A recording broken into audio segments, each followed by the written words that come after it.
கொள்ளுங்கள் என்பதாக அல்லாஹ். நீங்கள் இறை நம்பிக்கையாளராக இருந்துகிட்டீங்கன்னா நீங்க தான் சொர்க்கத்தினுடைய வாரிசு.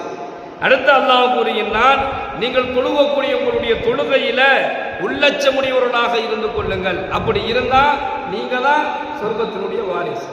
அடுத்து அல்லாஹ் சொல்றான், நீங்கள் வீணானவற்றை விட்டு விலகிக் கொள்ளுங்கள், ஒதுங்கிக்குங்க. வீணானதை பேசாத, வீணானதை செய்யாத, வீணான காரியங்களில் ஈடுபடாத.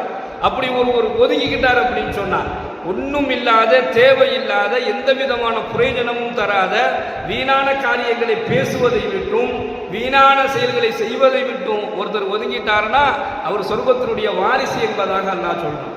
அடுத்து அல்லாஹ் கூறுகின்றான், அவருக்கு அல்லாஹ் எதை வழங்கி இருக்கின்றான் அதிலிருந்து ஜகாத் கொடுக்கிறார்.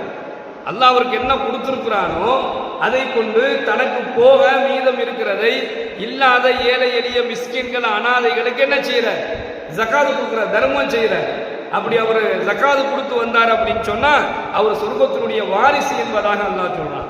அதே போல் தன்னுடைய பிறப்பு உறுப்பை பாதுகாத்துக் கொள்ளக்கூடியவர்.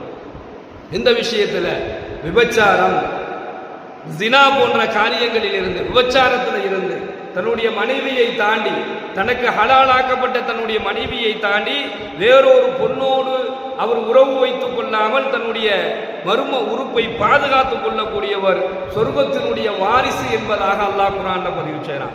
அடுத்து அல்லாஹ் சொல்றான், தன்னிடத்தில் ஒப்படைக்கப்பட்ட அமானிதமான பொருள்கள், தன்னிடத்துல கொடுக்கப்பட்ட அமானிதமான பொருள்கள், ஏதோ ஒரு அது ஆக குறைவான தொகையாக இருந்தாலும் சரி, ஆக பெரும் கொண்ட தொகையாக இருந்தாலும் சரி, அதிலிருந்து இவர் எதையுமே செய்யல.